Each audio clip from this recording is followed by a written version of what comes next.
All right. Again, thanks to everyone for bearing with us. Even at MIT, technology sometimes works against us. But I'm pleased to introduce our final speaker of the morning, Stephen Boyer. Stephen is the Chief Technology Officer at BitSight, a cybersecurity and ratings and analytics firm he co-founded in 2011, and where he currently serves as a member of the board of directors. Prior to founding BitSight, Stephen was president and co-founder of Safarex, a company that was acquired by Firemon in 2011.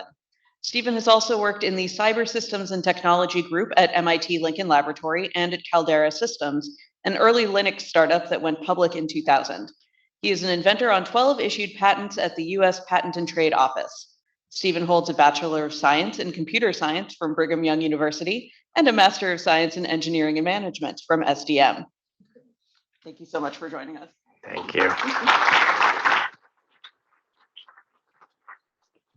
Hey, thank you. I'm delighted to be with you. I wasn't able to join yesterday. I have 2 kids at home. My wife is gone, so hopefully they're doing okay right now. 2 teenagers. Hopefully they don't beat each other up.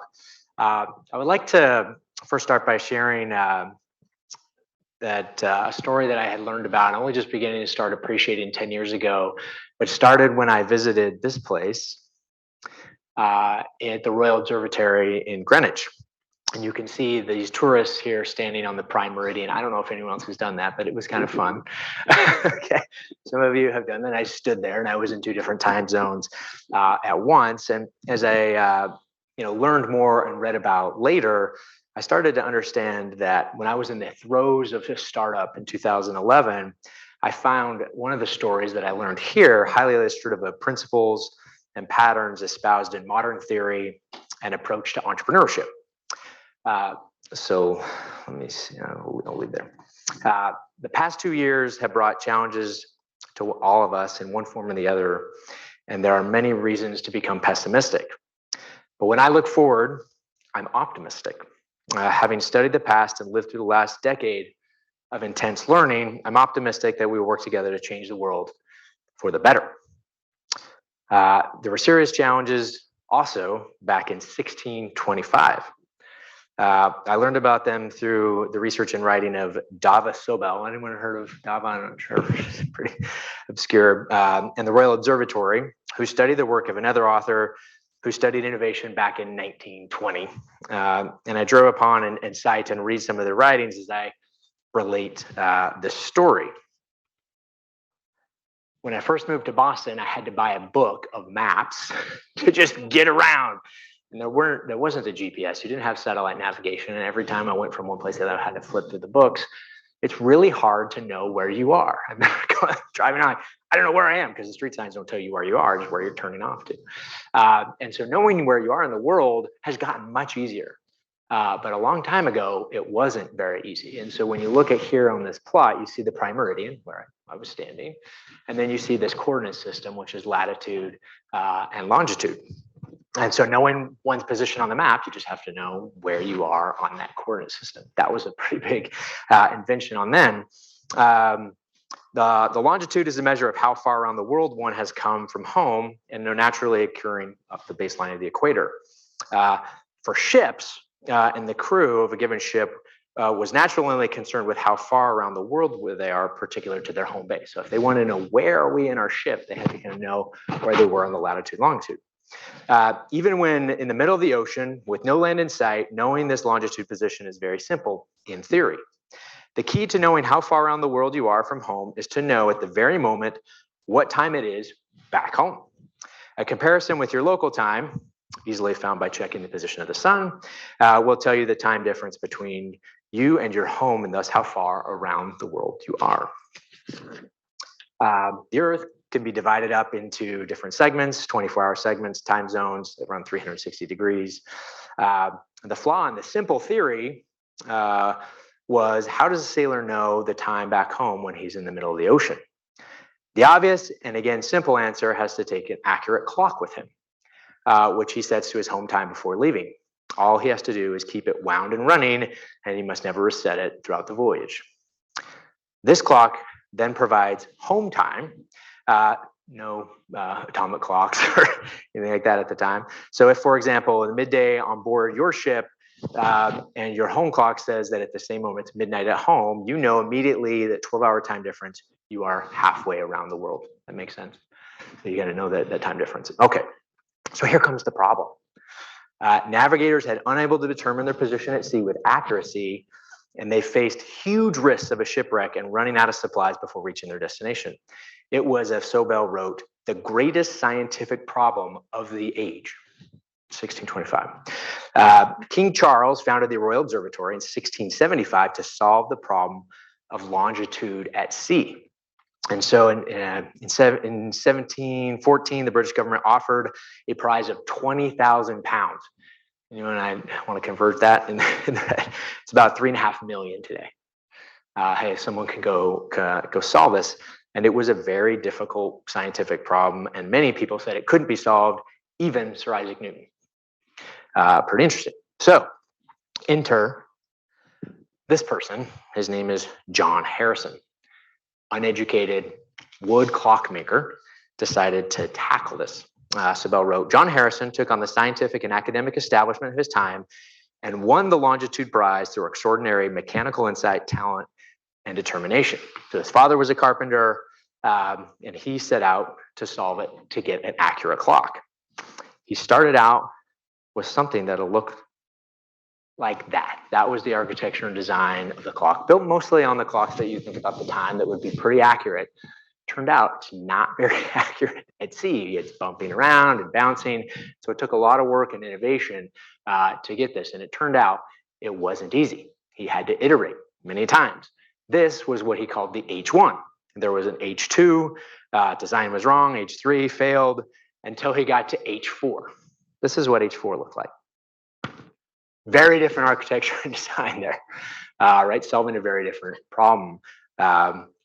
It took him 43 years, but he eventually won the prize. Sobel wrote, suffice to say, Harrison's timekeepers is the foundation for modern chronometers, saved countless lives and innumerable ships a cargo, and plays John Harrison as one of the greatest of the 18th century scientific achievers. What I found pretty interesting here is he iterated, he experimented, he measured, he pivoted, he was flexible, and he was extremely determined, even though he was not the most educated, and the most educated at the time certainly doubted the ability to do this. So, on to a little bit more of my journey. When my co-founder and I quit our jobs in 2010, we started going to different events and venture groups, and there was a guy there named Rob May, and you can see the quote here up here. Rob had just raised $5 million to create his company called Epiphany, and he got up on the panel, and the first thing he said is, "This is hard, right? This is hard." Certainly, it was hard for Harrison. It's hard today, and most organizations fail. And you see some of the. I had corrected that in the other slides, but it got through. The Bureau of Labor and Statistics is. Most fail within the first year, 70% in 10 years. And I've heard statistics that even 90+% fail within 10 years. That's just general. And then people would say, well, what about venture funded, right? They've got all the smart investors looking at this. And some research from, I don't know, does anyone know Professor Ghosh? Some other school I didn't want to put their name on the slides down the river. But he looked at this and he said that most venture capitalists don't want to admit that they've had some failures. Actually, they bury their dead quietly. And if you were to say as the target for success, the expected return, 95% of them fail. So new venture creation combined with sustained innovation and growth is challenging, complex, and very rare. According to the Kauffman Foundation, about 500,000 new companies are started every year in the United States, probably a lot here. And to quote the report, he says anywhere from 125 to 250 companies per year out of 550,000 found in the United States reach about 100 million revenue. So they actually grow and scale to the level that they call a company that matters, something that brings tremendous value to the globe and to the employees and the communities that they operate in. And it turns out for technology companies, it's even more rare. So it's even fewer. And so it's about somewhere around 0.002% of technology companies actually get to that scale. So creating and sustaining an impactful global organization requires careful navigating a very complex system. You have many interdependent parts and processes with complex interfaces and relationships. You must consider and manage a complex group of stakeholders that I've had to deal with: customers, co-founders, investors, board members, auditors, engineers, attorneys, product development, delivery, sales, marketing, finance, and talent acquisition, which is really tough right now. Entrepreneurs and academics alike have wondered how it all fits together. Is the process repeatable? Is there a modern theory for building and sustaining innovation and growth of companies? I posit to you, yes. However, it keeps evolving, and much of what I'm going to propose to you today, I did not learn here the program at SDM. However, I did learn to think, and obviously not all the content was the same. Learning to think, now what to think, is what we learn here in this program. So I viewed many definitions of systems thinking, and there are lots that go around, but for this particular context, I read from Dr. Morganelli, who says, systems thinking is a holistic way to investigate factors and interactions that could contribute to a possible outcome. And then there's another author, and I'm not going to pronounce his name properly. His book is called Systems Thinking, Schmid. And he says, systems thinking is holistic thinking that entails iteration, structure of function, and process. So I see systems thinking in entrepreneurship in investigating the different factors, principles, patterns, processes, and functions to realize an outcome of impactful organizations that change the world for the better. I've been applying systems thinking in entrepreneurship for the past 12 years since I graduated from this program, iterating on structure, function, and process.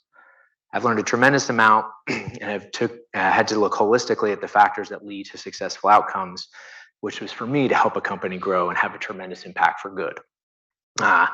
It's definitely been a mindset more than a prescribed practice, and I would like to share some of the theory and applications that I have continued to study and put into practice. So the theory I'm going to share is interspersed with some application, and I break these into three parts: new venture creation, sustainable innovation, and sustained growth. So let's go to new venture creation. So this book had been written by the time I was here, but no one really talked about it. Obviously, there's a lot studied on new venture creation. I actually took the class here from a gentleman named Nubar Afin, who was one of the founders of Moderna, whose vaccine I took, who saved my life. And I recall in that class him saying that entrepreneurship is very messy, and there wasn't much in terms of super repeatability, and there were some principles and guidance. And I took a lot of what he applied, and I did the class, and I submitted our business plan to the MIT 100K competition, and we took second. So based on all the messiness and what we could learn there, we had done a lot. But what we learned here is something that's really evolved. And I learned about this at a National Science Foundation meeting where this author, Steve Blank, came to talk about this. These are called the 4 steps to the Epiphany. Anyone read this? Is this required reading here? Okay, it's not into the program yet. I'll advocate for that. So Steve Blank is a very successful serial entrepreneur, and after he had a venture fail where there was 12 million in investment, he started doing some consulting and looking around. And what he noticed when he was removed from it instead of being in it,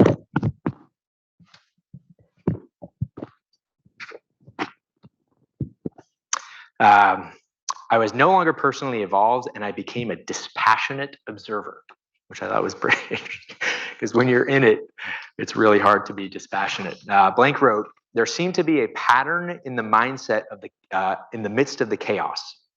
Arguments that I had heard my own startups at my own startups seemed to be repeated at others. The same issues arose time and time again: big company managers versus entrepreneurs, founders versus professional managers, engineering versus marketing, marketing versus sales, missed schedules issues, sales missing the plan, running out of money, raising new money." He said, "After my 8th and likely final startup, Epiphany," and that's where that comes from, "it became clear there's a better way to manage startups." And Blank successfully challenged the wisdom back in 2006, but wasn't really applied, while I was here. He said, "To be successful, you wrote a plan, raised money, and then executed the plan all in a very linear direction." I went and looked back at some of my business plans, and they looked exactly like this. That was it. That's what you did. That was the state of the yard, which is you had this concept, you knew what you were doing, you had the vision, you do some product development, you do some alpha testing, and you get it out to market. It seems almost silly now because we've learned a ton on this, but that's exactly what we were doing back then. And I think really what's interesting is, in a lot of my experience, we lucked out on some of this. But I think the key insight he said, in hindsight, I now realize why educators and startup investors had adapted tools and processes useful for executing a business model. There were no tools and processes to search for a business model. Think about that a little bit differently. So in his book, he describes something called not product development, and we took the product development class here, but customer development. This is a iterative approach, and I'll talk a little bit more about these, but what he said is the model is a paradox because it's followed by successful startups, yet articulated by no one. Its basic propositions are the antithesis of common wisdom, yet they are followed by those who succeed. It's the plan that is hidden in plain sight. All right. So in his book, I learned a ton, and I obviously learned from him and saw the mistakes that we had made. And one example he used was Webvan. Did anyone ever order anything from Webvan back in the .com boom? Okay. They raised 800 million. They followed that same path, really smart people, and they went bankrupt within 24 months of going public back in 2001. Really smart people, and they had actually gotten to thousands of orders online, but they had raised so much money and built so much infrastructure that they just couldn't sustain it with their growth, and ultimately collapsed. And they just didn't know enough about their business model. They hadn't done as much searching. They were certainly smart people and saw, hey, this is a big market, and hey, fast forward today, that would be great over the pandemic, really well timed. But how they did it, they just didn't spend as much time doing that customer discovery and validation and doing what this here would be called pivoting. So if you look at this development approach, customer discovery is this step involving discovery, where there is a problem, what's the hypothesis, and he advocates for getting outside of the building. This is where you go and talk with people. When we did the 100K competition, we talked with a handful of people. I've been judging these submissions for the 100K competition over the last 7, 8 years. And in the last 2 to 3 years, I'm seeing all the new submissions come in. We talk with 80 people. We talk with 100 people. They're changing. This is working its way through. They're doing customer discovery. Some of them are starting to do validation, which is, hey, now you've proved that there's customers in a market. Will the customer purchase this thing? And hey, maybe not. And you start over again to where you start to scale. And this is where you start to do a little bit of sales and marketing. And then you're starting to build the company. Go read the book. I'm just hitting it on a high level. But this is a very different model. So I can talk about my experience at BitSight. We started out with the product development model, and then I think we just locked into and got some advice pretty early. But we started doing a bunch of experiments. This was an experiment we did with Goldman Sachs. If you know anything about BitSight, we're like a Moody's of cybersecurity. We rate companies on their cybersecurity performance, yet we don't go and visit them on site or look at their systems. We just observe traffic on the internet and configurations passively to get a sense of how they're performing. We thought we could do it. We technically thought we could do it. We started doing a little bit of prototyping, but this is where we went to Goldman Sachs and we said, hey, if we could tell you about the performance of some of your key trading partners, people in your supply chain, would that be useful to you? And then we just wrote a bunch of code and laid this out here on a plot. This was as sophisticated as, and this is exactly what we presented to Goldman Sachs. They gave us a list of third parties that they wanted to see, and we threw this up here on a slide.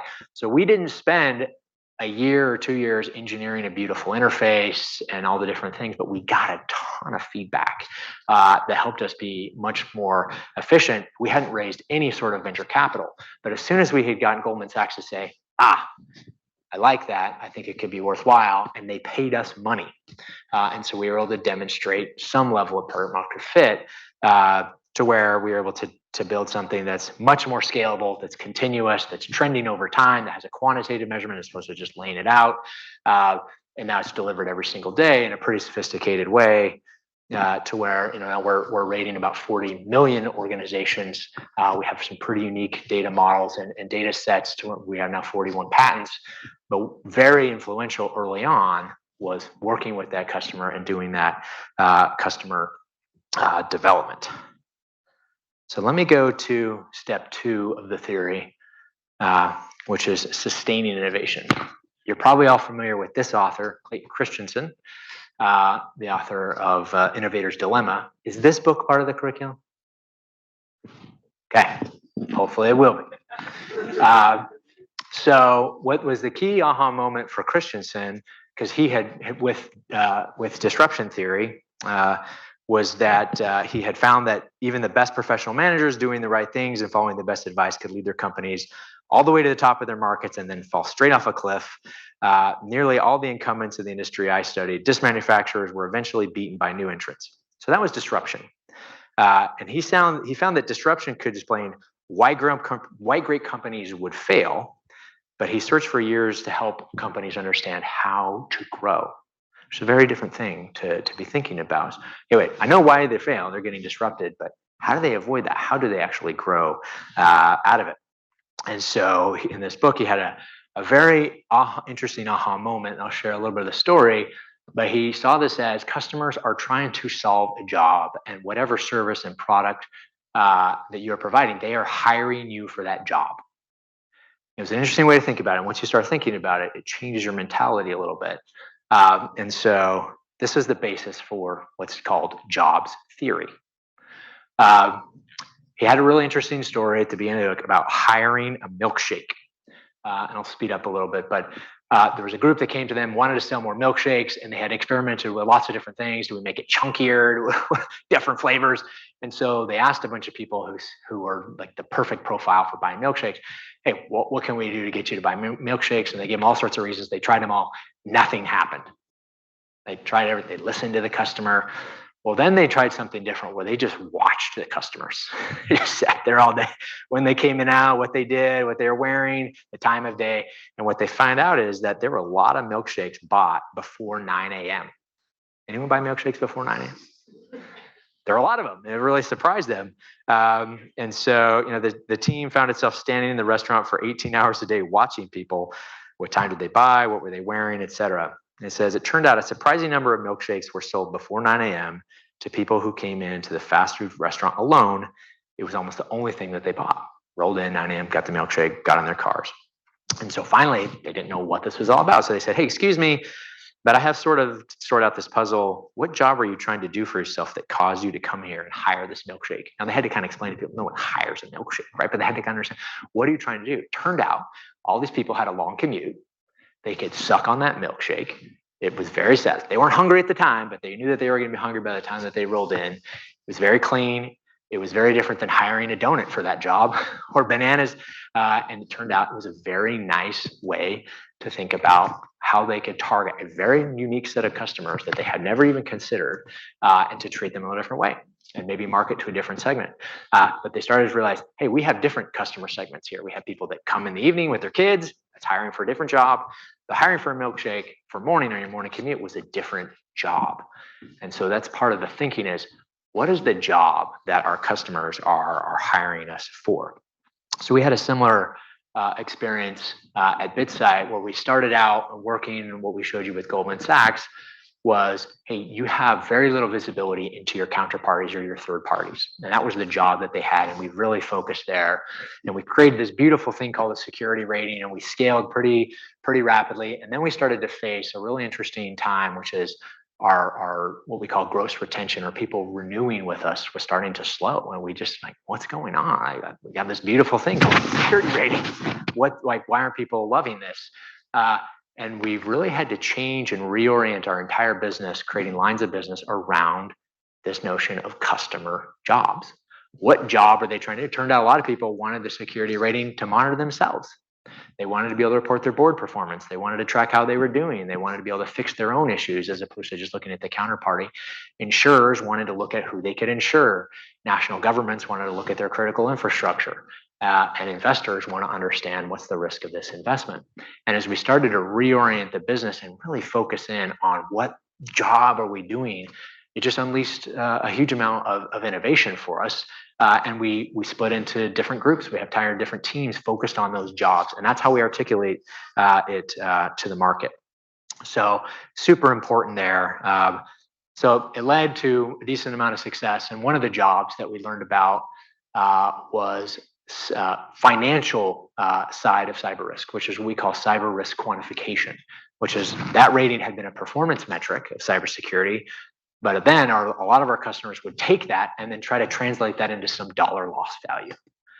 That was one of the jobs there. Had we been sitting there watching them 18 hours a day, we might have seen that earlier. But we came onto that, and by doing that and combining that, we ended up teaming up with Moody's, which is, roll back almost 11 years ago. We had actually pitched ourselves as potentially being the Moody's of cybersecurity.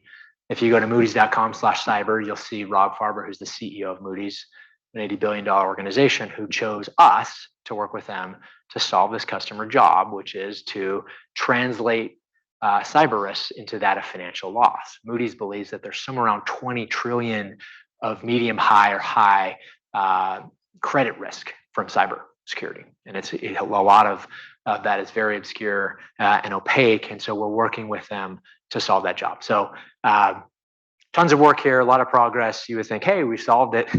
And we did. It has a nice milestone. This is a nice Boston Globe article. And you think, hey, we did it. Turns out you're never done. You're never done solving these jobs. And you're never done iterating. And so I'd say we are learning more every day as we go focus and observe what our customers are doing and what other jobs we could do for them. And we celebrate when our customers ask us to do more jobs for them. It's a way to expand and continue to innovate as opposed to the original idea, which was pretty fantastic, had some gaps, and then we refined. So let me talk about the third area, which is sustaining growth. This book out? Okay. All right. Well, hopefully you guys are learning something. So, success in new venture creation, even sustainable innovation, by no means enduring success. And history's full of companies that achieved really great milestones, but sputtered out. I recently attended a talk by this book's author named Chris Zook. Chris is a partner at Bain & Company. Anyone heard of that one? Okay. And he has been co-head of their global strategy practice for 20 years. So in this book, The Founder's Mentality, they discuss what he calls the paradox of growth. That is, growth creates complexity, and complexity is the silent killer of growth. It is what they call the complexity doom loop. Obviously, no one loves any doom loops. But according to the author, they've been studying this for 40 years at Bain. What helps these companies avoid this complexity doom loop? And Zook explained that this paradox of growth explains why only 1 in 9 companies has sustained more than a minimum level of profitable growth over the past decade. And why 85% of executives blame internal factors for their shortfall, not external ones beyond their control. Super interesting. You start to grow and you realize, oh, we're in our own way. Internal resources are cited: a culture of risk aversion, organizational complexity, insufficient resources, inability to focus. You've probably heard all of these, which is pretty interesting. And Zook said that their increased internal complexity leads them further astray from clear values and attitudes that their founder put in place. The few companies that avoid such internal crises and sustain long-term growth are those that maintained what they call the founder's mentality. Obviously, thus the book. So a quick primer into this are these 3 parts of their framework, which is 1, business insurgency. What does that mean? It's a specific and noble mission at war against the status quo. It's what makes them unique and gives them their soul. They stay true to that. The problem is that over time, companies feel more entitled as the incumbent. Say, hey, we're the leader, so you must buy us, and focus on, as opposed to focusing on customer jobs or what meets the customer's need. So just this insurgency around what makes us unique and what we're solving for. The second one is an owner's mindset, which you think, wait, why not? Everyone should pretend like they're the owner. It turns out not everyone treats it that way. And if someone says, hey, that's a job and I don't care about this expense report or how much we spent on this hotel, it's not my money, as opposed to treating it like, this is my money. We're all owners here. So something that we've done is everyone has shares. I bet say everyone is a part owner, so you can act like an owner. That leads to a lot of frugality and treat everything if it's your own money, having a bias to action and a hatred of bureaucracy. And the last part is what he calls a frontline obsession, which is being out there, understand what it's like to be in the sales group, the customer success teams, the people yelling at them, getting to, hey, what is it like to be there and solving for that and really supporting them.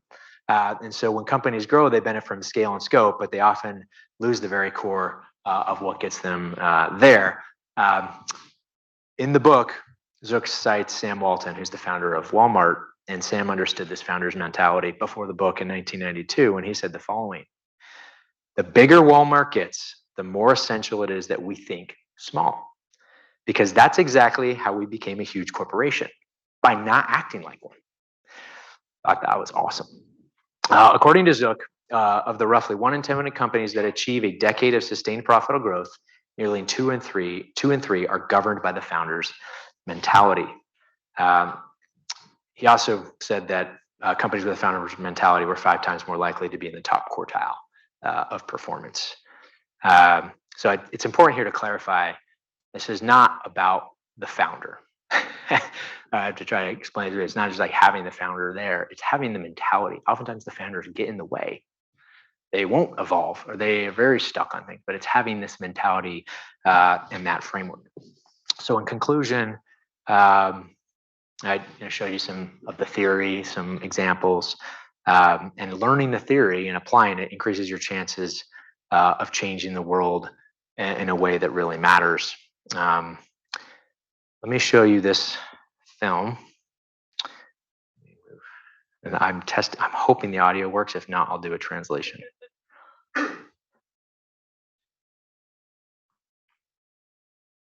Okay. Before I do that, I just want to quick go through one thing. So the one question is, okay, if I want to go do this and apply these theories, when's the right time? I get that question a lot. Peter Thiel, founder of PayPal and a famous author and investor, he was at Facebook. I think he still might be on the board there. He said, there's no right or wrong time to be an entrepreneur. The time is when people find something that they are incredibly passionate about, and that is when they should start and do it. I think that's pretty wise. However, I would alter it a little bit and tweak it to say, once they've applied the theory to search for a model and systemically develop customers and focus on the jobs that they want to get done. Because you can be very passionate about something and chase something and it's going to collapse. So as I conclude, you'll hear from Mr. Jobs, who's one of the best to ever done it. I think he obviously didn't have these books to go from, but I think he applied many of these different principles. So I'll play that and come back.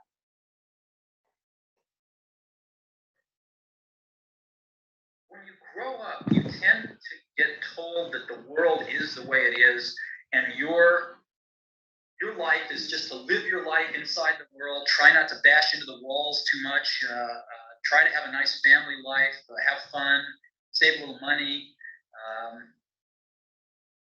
But life, that's a very limited life. Life can be much broader once you discover one simple fact, and that is everything around you that you call life was made up by people that were no smarter than you. And you can change it. You can influence it. You can build your own things that other people can use. And the minute that you understand that you can poke life and actually something will, if you push in, something will pop out the other side. You could change it. You could mold it. That's maybe the most important thing, is to shake off this erroneous notion that life is there and you're just going to live in it, versus embrace it, change it, improve it, make your mark upon it. I think that's very important. And however you learn that, once you learn it, you'll want to change life and make it better. It's kind of messed up in a lot of ways. Once you learn that, you'll never be the same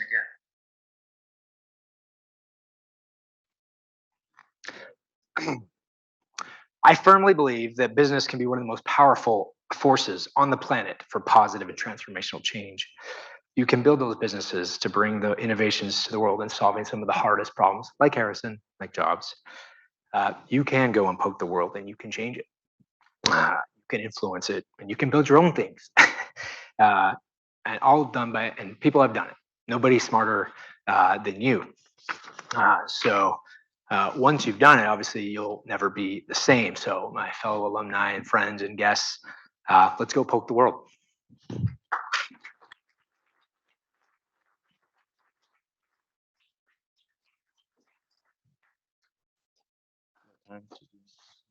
So what I want to do is, first off, we have a very small token to say thank you. Thank you for coming to join us.